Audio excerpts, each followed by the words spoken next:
Halo teman-teman, balik lagi bersama saya Kang Mimin. Jadi pada video kali ini kita bakalan bahas film yang berjudul The Equalizer 2014. Film ini ada sequel keduanya, jadi setelah bahas video ini, Kang Mimin bakalan bahas film sequel kedua dari film The Equalizer. Dan jika kalian setuju atau pengen bahas film lainnya, silahkan ketik-ketik saja di kolom komentar ya, oke?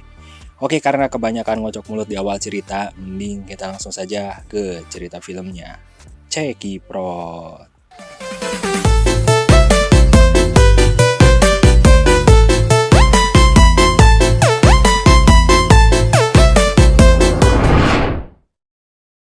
Robert MC Cole adalah pria parubaya yang tinggal sendiri di sebuah kediamannya.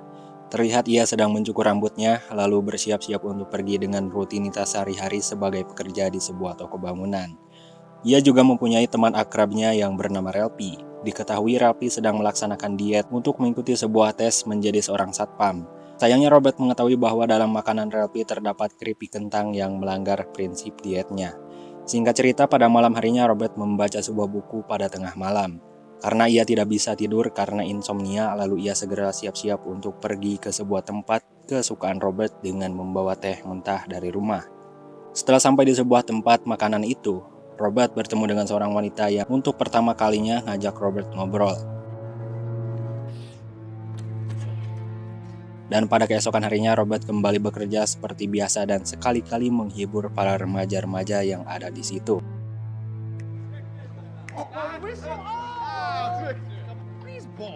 Pada malam keduanya terlihat wanita itu kembali lagi ke tempat yang sama. Namun tak sekian lama datanglah mobil yang akan menjemput wanita itu untuk dijemput dan dia ditelepon oleh bosnya yang bernama Slappy bahwa ada pelanggannya yang sudah ada di depan kedai itu.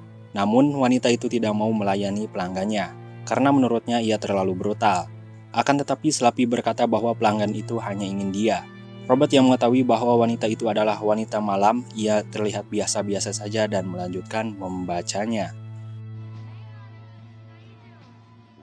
Pada keesokan harinya Robert melatih Relpi dan pada saat Relpi ingin menyerah, Robert terus menyemangatinya. Hingga ia kembali semangat untuk bisa lulus jadi security. Dan pada malam ketiga mereka berdua semakin akrab satu sama lain sehingga wanita yang bernama Terry, namun nama aslinya yaitu Elina, kita panggil saja Elina. Elina ingin berbincang dengan Robert bahwa ia ingin menjadi seorang penyanyi. Robert berkata bahwa ia bisa menjadi apapun yang Elina mau. Elina menanyakan istri Robert yang menurut Robert bahwa istrinya sudah meninggalkan dia. Dan alasan Robert suka membaca buku hanya meneruskan bacaan istrinya yang sebelumnya ia baca. Lalu mereka berdua pergi berjalan-jalan sambil berbincang. Namun tak lama kemudian datanglah mobil yang akan menjemput Elina. Ternyata itu adalah Slappy yang berkata bahwa kenapa ia tidak sempurna menjalankan pekerjaannya. Dan terlihat juga Elina di situ ditampar oleh Slappy. Robert yang melihat itu, ia juga ingin membela Elina. Tapi ia mengurungkan niatnya karena itu bukan urusannya. Slappy yang berkata kepada Robert bahwa itu bukan gadis baik menurut Slappy, dan ia juga memberikan sebuah kartu telepon untuk kembali memesan wanita lain. Di sini Robert telah tahu bahwa ini bukan masalah biasa. Dan pada malam keempat dan kelima, Elina tidak terlihat lagi ada di sebuah tempat itu. Lalu pemilik kedai itu berkata bahwa Elina berada di sebuah rumah sakit karena ada yang memukulinya. Sehingga Robert yang penasaran lalu ia pergi ke rumah sakit yang telah diberitahu oleh pemilik kedai itu. Benar saja, Elina yang terbaring tidak berdaya, ia terlihat bonyok. Lalu Robert bertanya kepada teman seprofesinya tentang keadaan Elina. Temannya itu berkata bahwa Elina dipukuli oleh Slappy dan Slappy mengancam Elina pada suatu saat ia akan menggoroknya. Pada malam harinya Robert merenung, ia bingung ingin membantu Elina atau tidak karena itu bukan urusan pribadinya.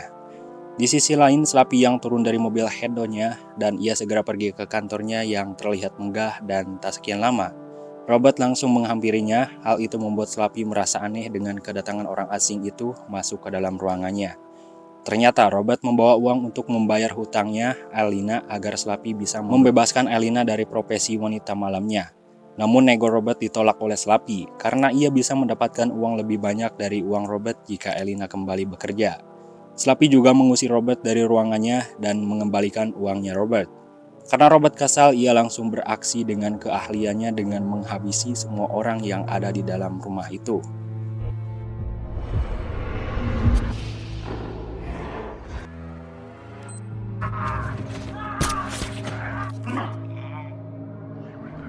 Dengan mudahnya Robert mampu menghabisi orang-orang itu dengan sekilas.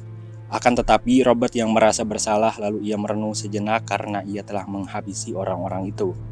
Pada keesokan harinya Robert kembali melaksanakan rutinitas kerjanya di sebuah toko peralatan. Singkat cerita, malam pun tiba, terlihat seorang pria yang turun dari pesawat pribadinya.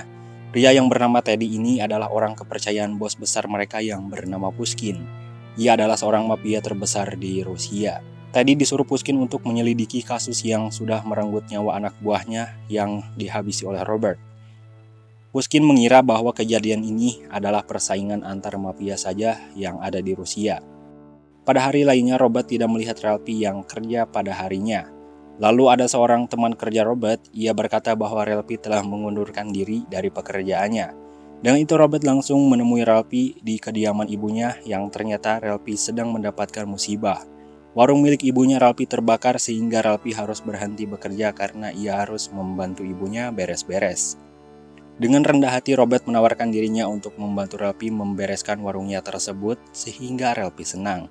Dan pada keesokan harinya Robert menyelidiki kejadian kebakaran warung milik ibunya Relpi. Pelakunya itu ternyata adalah dua orang polisi yang menghalalkan segala cara atau polisi korup. Kedua polisi itu meminta uang paksa kepada ibu Relpi dengan alasan uang keamanan. Robert segera beraksi dengan memperlihatkan rekaman CCTV yang mereka lakukan. Lalu Robert menghajar mereka agar tidak mengulangi perbuatan buruknya itu.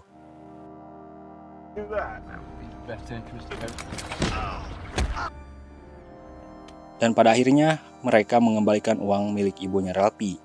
Pada lain hari Teddy mendatangi teman Elina untuk menginterogasi atas kematian Slappy. Namun tak disangka setelah mendapatkan informasi itu, Teddy langsung membunuh teman Elina itu dengan dicekik.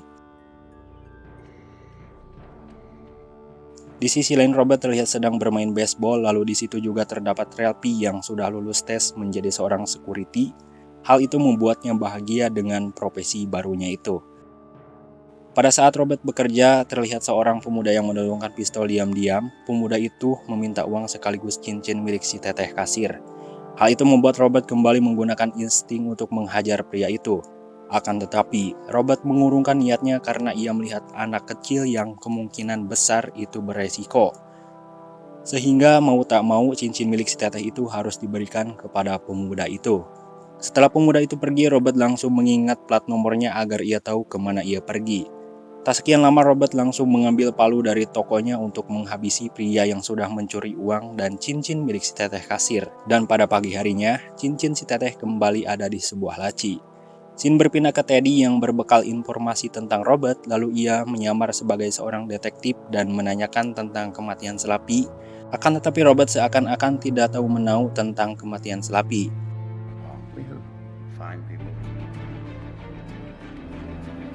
Teddy penasaran dengan Robert, ia langsung memerintahkan anak buahnya untuk menyelidiki Robert. Teddy juga melihat dari sebuah catatan pribadi milik Robert bahwa Robert hanyalah orang biasa atau warga sipil. Pada malam harinya Teddy mengirimkan anak buahnya ke tempat kedai santuy untuk mencelakai Robert dengan menyamar menjadi seorang pekerja proyek. Akan tetapi Robert telah mengetahui terlebih dahulu bahwa ia adalah anak buahnya Teddy yang terlihat dari telapak tangannya yang halus.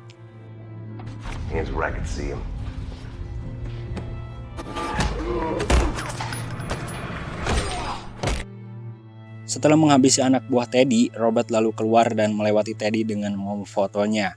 Para anak buahnya dan Teddy lalu mengikuti Robert ke rumahnya. Robert yang membuat Teddy dan anak buahnya bingung mencari Robert seolah-olah ia telah pergi jauh. Akan tetapi Robert bersembunyi di rumah lain dan memasang CCTV di setiap sudut untuk melihat pergerakan Teddy.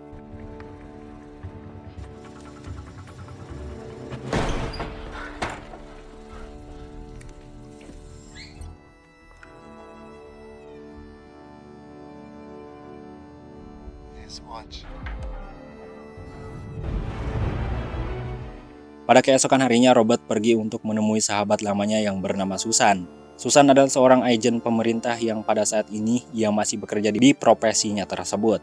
Susan juga mempunyai suaminya yang bernama Brian dan mudah akrab dengan Robert. Kedatangan Robert menemui Susan adalah untuk mengetahui latar belakang Teddy. Setelah mengumpulkan data milik Teddy, ternyata ia adalah seorang pensiunan mantan militer tentara yang kini telah beralih profesi sebagai anak buah mafia terbesar di Rusia, yaitu bosnya yang bernama Pushkin. Karena ia telah berurusan dengannya, Robert lalu meminta izin kepada Susan untuk menyelesaikan masalah ini sampai selesai. Pada lain waktu, Robert mendatangi polisi korup yang sedang wudhu santuy. Ia bernama Frank, diketahui dia adalah tangan kanannya Teddy. Di situ Robert menyiksa Frank untuk mencari informasi tentang Pushkin.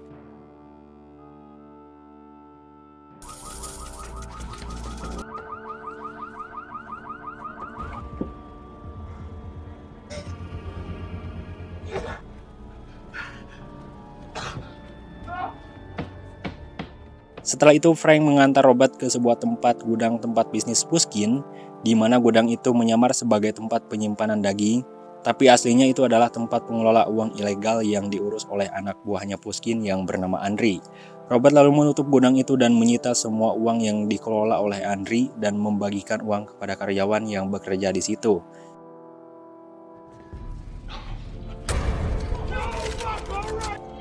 Indulge me, Andrei. Kemudian Robert memerintahkan untuk menelpon polisi agar menindaklanjuti gudang ini.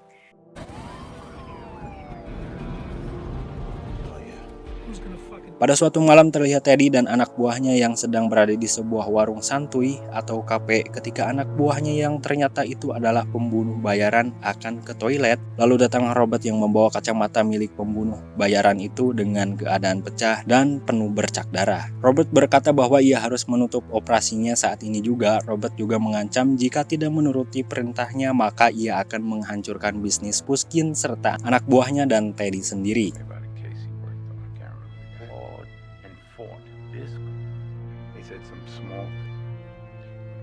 Setelah sampai di rumahnya, Robert sudah mempunyai data tentang Pushkin yang diantaranya adalah aliran dana ilegal dan foto-foto gadis seksoi Bahenol yang dijualnya. Kemudian Robert mengirimkan file data tersebut kepada FBI. Robert juga segera menghancurkan satu persatu bisnis ilegal milik Pushkin, diantaranya perdagangan minyak ilegal yang diledakkan oleh Robert.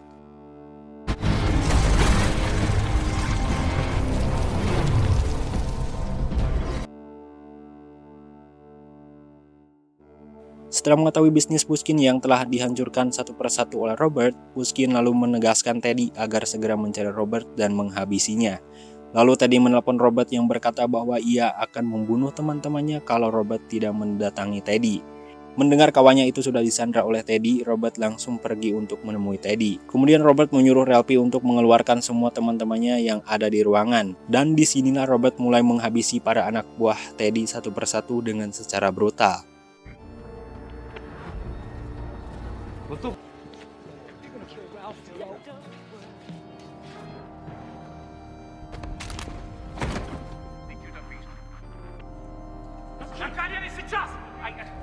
Listen, everybody.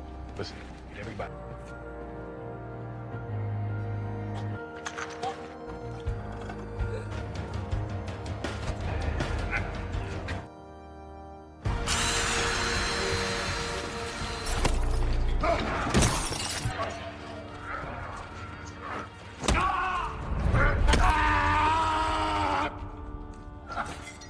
Saat Robert terluka lalu Relpi membantunya, namun saat membawa Robert, kaki Relpi harus tertembak. Setelah semua anak buah Teddy dihabisi oleh Robert, lalu Robert berhadapan dengan Teddy 1 lawan 1 dengan menggunakan sebuah pistol paku.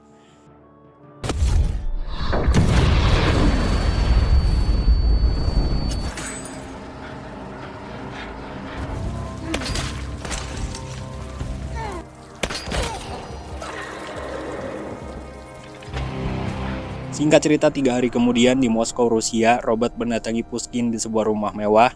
Robert dengan mudah menghabisi semua anak buah Pushkin dan langsung mendatangi Pushkin yang sedang mandi. Lalu ia memfatality Pushkin dengan cara yang sangat elegan.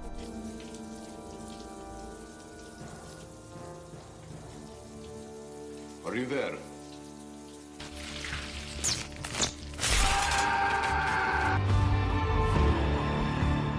Pada akhir film terlihat Elina yang sudah sembuh dari cederanya dan ia mendatangi Robert untuk berterima kasih atas rasa keadilan bagi seorang wanita atau jasa yang sudah Robert berikan kepada Elina. Elina juga berkata bahwa ia sudah mendapatkan pekerjaan yang halal tentunya. Dan pada akhirnya film pun selesai. Oke, jadi itulah film The Equalizer 2014. Seperti biasa, pesan apakah yang didapat setelah menonton film ini? Coba berbagi pesan moralnya di kolom komentar ya. Mimin tunggu. Sekian saja untuk video kali ini. Semoga terhibur dan intinya dapat pembelajaran berharga dari setiap film yang Kang Mimin bahas ya. Dan mohon maaf jika ada kekurangan penyampaian atau kata-kata kurang enak atau apapun itu, karena saya adalah manusia biasa yang tak luput dari kesalahan. Terima kasih, sampai jumpa. Assalamualaikum warahmatullahi wabarakatuh.